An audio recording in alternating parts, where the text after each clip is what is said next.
wanita termati sekarang udah berapa, 83 ya Pak ya, mana ada wanita-wanita Indonesia yang ikut merasakan gitu, yang dari sana ya, hanya kita yang dari non seberang, ya kan? Ini tenang-tenang aja, cuek gitu ya, pura-pura kan gitu. Aduh, memprihatinkan sekali sebenarnya Indonesia ini. Jadi begini gitu loh.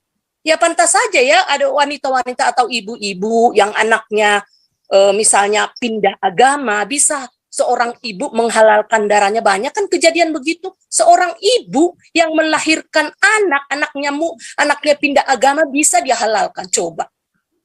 Mati sekali nuraninya kan. Mati sudah. Kemarin saya live di Bom-Bom, orang-orang Islam pada sange semua. Waduh, kejang-kejang semua, kejar, saudara. Mereka itu. Teman Pak Paul, nggak enak kalau Pak Paul debat di channelnya Pak Bom-Bom. Kesian Pak Bom-Bomnya nanti.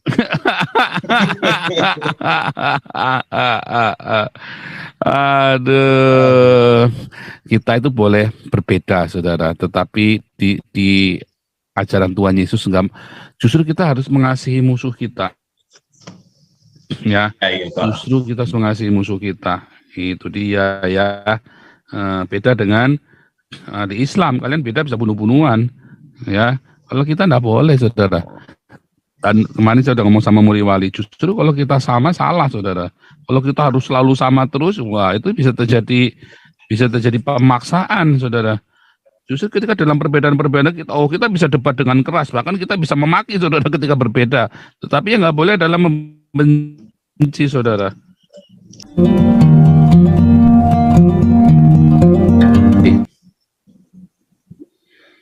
Ibu Liso, lanjut. Halo. Ya Pak. Ya sangat menyedihkan ya sebenarnya kejadian yang di Iran ya. Ya. Kemudian memprihatinkan juga untuk yang di Indonesia kejadian sudah separah ini ya, wanita udah banyak yang meninggal ya, tapi ya kelihatannya nggak ada reaksi ya dari pemerintah, misalnya nggak ada bersuara mengecam gitu seperti kayak yang lain-lainnya gitu. Sedangkan kejadian yang Israel misalnya ya, biasanya cepat itu ada respon dari biasanya dari pemerintah Indonesia gitu. Bahkan iya, kemarin kan perdana menterinya Palestina cacingan aja udah berkuar-kuar kayak si Retno itu udah kayak mau lahiran naga itu, ya kan? Betul Pak. Makanya itu yang diajarkan oleh pemerintah ke rakyat ini, mau gimana rakyat ini bisa cerdas gitu loh. Nah bahkan kemarin kan sempat heboh itu yang pemain bola Israel yang rencananya mau datang ke Indonesia kan bertanding, ya kan? Banyak sekali tuh heboh itu, banyak yang protes ya. Semua pada protes. Padahal yang namanya kompetisi olahraga kan ya nggak bisa dikaitkan dengan ya namanya politik, fanatisme agama, ya kan? Kan menganut prinsip sportivitas ya, namanya olahraga, pertandingan olahraga gitu loh. Heran gitu ya, entah apa salahnya Israel pada Indonesia, nggak tahu gitu kan. Masih jauh lebih beralasan sebenarnya Indonesia itu benci sama Arab. Karena apa? Ya lihatlah dari zaman dahulu kayaknya semenjak saya kecil, sudah sampai seumur ini, TKW berita-berita TKW kita diperkosa di DF. Oke, thank you. Diperkosa, dipenggal kan, udah sering sekali terjadi kan. Mana ada, nggak ada protesnya Indonesia atau paling tidak demo kayak di apa sana kedutaan Arab, nggak pernah saya lihat kejadian seperti itu, demo gitu, nggak, diam-diam aja semua, ya kan. Jadi agama sebenarnya sudah mematikan nurani orang, nurani manusia.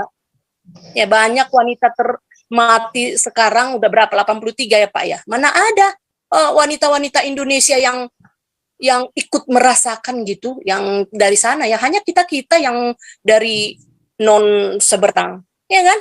Ini tenang-tenang aja, cuek gitu ya, pura-pura kan gitu. Aduh, memprihatinkan sekali sebenarnya Indonesia ini. Jadi begini gitu loh. Ya pantas saja ya ada wanita-wanita atau ibu-ibu yang anaknya misalnya pindah agama, bisa seorang ibu menghalalkan darahnya. Banyak kan kejadian begitu. Seorang ibu yang melahirkan anaknya pindah agama bisa dia halalkan. Coba. Mati sekali nuraninya kan, mati sudah. Jadi udah sangat memprihatinkan sebenarnya di Indonesia ini Pak Paul. Ya saya sarankan lah ya, saya sarankan pada wanita-wanita Indonesia ya yang cerdas, kecuali yang rada oon ya. Kalau merasa cerdas, daripada Anda memakai dan sekaligus melestarikan budaya orang, pakaian adat orang, negara orang, mending nih sama-sama kita lestarikan budaya kita. Ada kebaya kita kok, pakaian khas Indonesia. Kalau didesain dengan baik, dengan indah, bisa dipakai untuk hari-hari, pakaian sehari-hari. Sekarang tergantung ke kita, ya sadarlah gitu loh. Ngapain kita repot-repot melestarikan kebudayaan negara orang? Kita lebih bernilai, lebih berharga kebudayaan kita sendiri. Itu loh. Kemudian terkait pembantaian wanita-wanita yang di Iran ini ya Pak ya, gimana ya, dan banyak juga ya penganiayaan atas nama agama di berbagai negara ya, khususnya lah ya di daerah Timur Tengah ya. Ya menurut saya seharusnya ini ya organisasi kemanusiaan ya di seluruh dunia harus lebih tanggap, lebih apa ya, nggak bisa lagi biasa-biasa kepeduliannya gitu loh. Ini udah sangat memprihatinkan gitu loh. Nah kemudian ya harus dilihat lah, ditelusuri. Ini kan sebab akibat ada. Ditelusuri juga ya hulu hilirnya gitu ya. Jangan hilirnya saja gitu kan. Dari hulunya itu bagaimana? Ya kan dari hulunya sana bagaimana? Kalau dari sananya ya gimana ya, berpotensi itu merusak ya tatanan kemanusiaan ya, hadapan manusia yang sekarang ya perlulah menurut saya, walaupun sudah berlalu sudah ribuan tahun, ya perlu dilakukanlah penggugatan ya kan. Sudah sangat banyak menelan korban, bukan hanya wanita, anak semua di berbagai negara. Kenapa ini organisasi-organisasi kemanusiaan dunia harus lebih menurut saya lebih peka dan lebih reaksinya harus lebih dari sebelumnya. Ini sudah ratusan tahun tidak berubah juga, bahkan semakin meningkat, semakin banyak korban, semakin meningkat kejahatannya, ya kan? Ya harus inilah, kalau perlu ya inilah yang harus kita suarakan ya, apalagi bagi yang teman-teman di luar negeri ya disuarakanlah, diusahakanlah, ini harus lakukan gugatan lah pada kejadian ya apapun itu yang masa lalu, walaupun sudah ribuan tahun. Kenapa tidak? Kalau hancurkan peradaban manusia, kenapa tidak gitu loh. Menurut saya sih seperti itu Pak Paul. Ya, terima kasih Pak. Perlu saya tambahkan lagi, kita tahun 80-an itu anak Presiden Soekarno, Guru Soekarno, itu mendirikan Suara Mardika.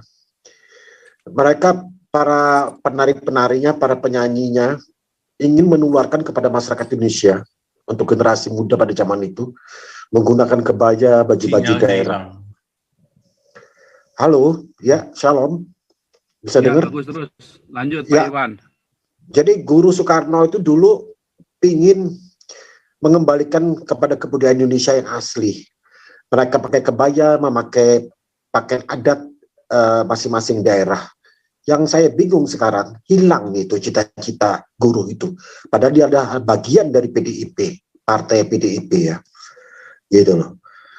Itu yang satu. Yang kedua, kalau Indonesia sekarang diam, seperti Retno Menteri Dalam Luar Negeri diam saya kira memang mereka satu aliran kok. Boleh dicek deh. komisi ad hoc Indonesia itu kayak KPAI, Komnas Perempuan, coba lihat ketuanya itu pakai jilbab atau enggak. Hampir semua tuh pekerja-pekerja mereka pakai jilbab semua. Memang mereka sengaja memang pengen satu aliran dengan makanya mereka diem gitu, diem. Coba lihat aja, hampir seluruh PNS itu semua pakai jilbab sudah. Gitu. Jadi kalau kita bertanya kenapa mereka diem, ya karena mereka suka begitu, mereka mau begitu, gitu.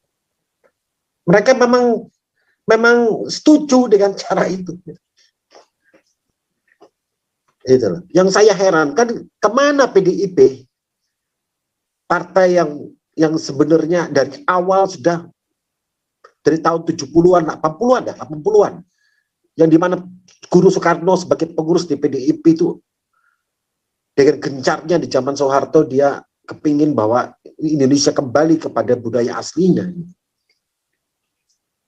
Ya saya setuju, kebaya juga bagus kok, kebaya juga cantik kok. Lebih cantik Indonesia, garis-garis Indonesia pakai kebaya daripada pakai jilbab. Gitu. Saya setuju itu. Gitu. Itu aja sih. Saya jadi, ya kita nggak bisa. Kenapa kita diam? Ya memang mereka mau seperti itu. Gitu. Udah rusak gitu. Secara de facto Indonesia itu sudah menjadi negara Islam. Cuma de jure-nya aja tinggal diklik jadi negara Islam.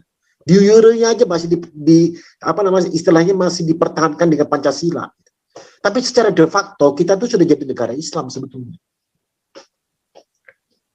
Itu aja dari saya. Terima kasih.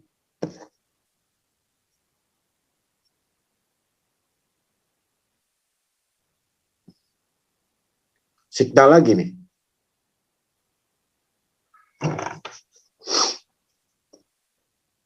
Halo.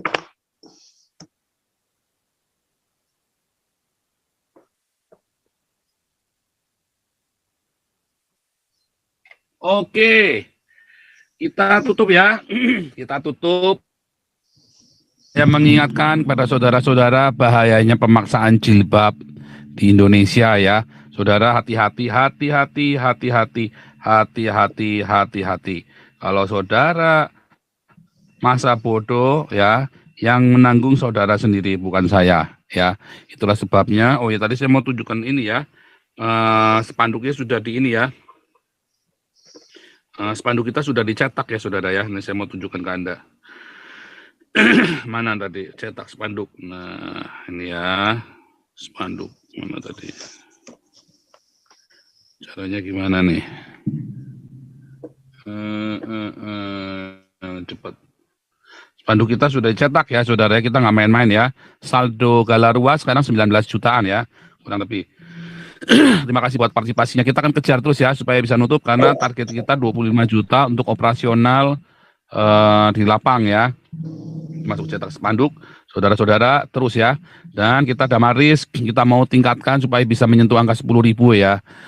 Nah saudara-saudara, ayo terus menabur ya, karena taburanmu itu berguna bagi bangsa.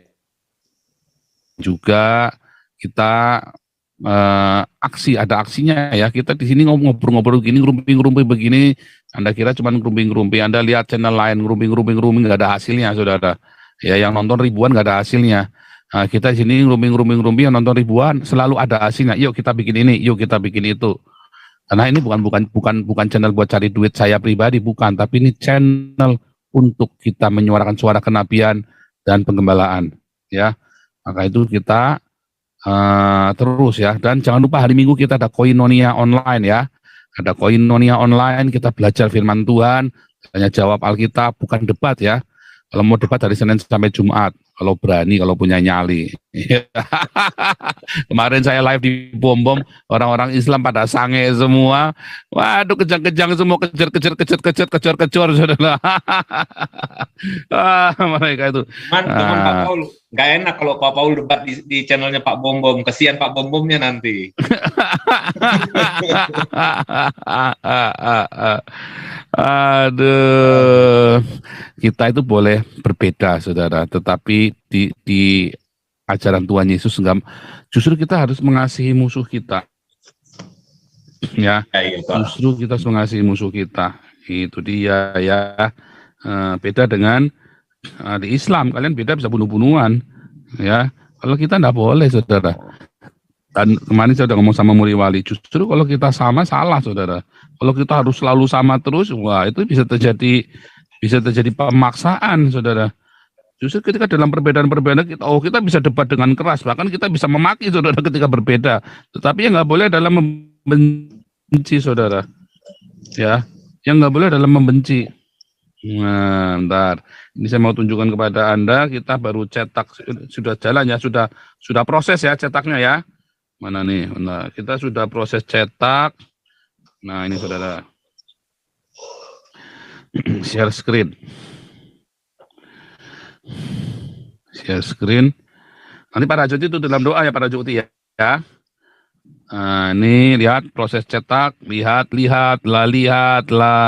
Itu kita mulai cetak ya. Tolak. Ini 5 meter kali 1 meter ini saudara. 5 meter ya ini ya.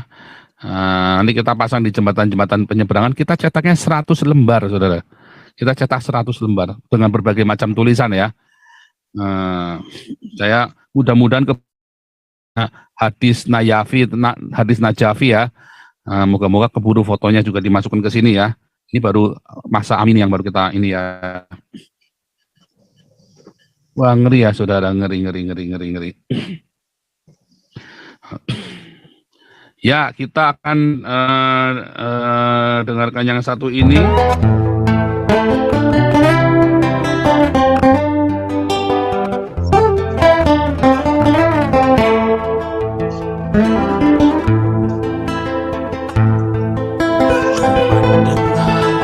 Suara berdesar.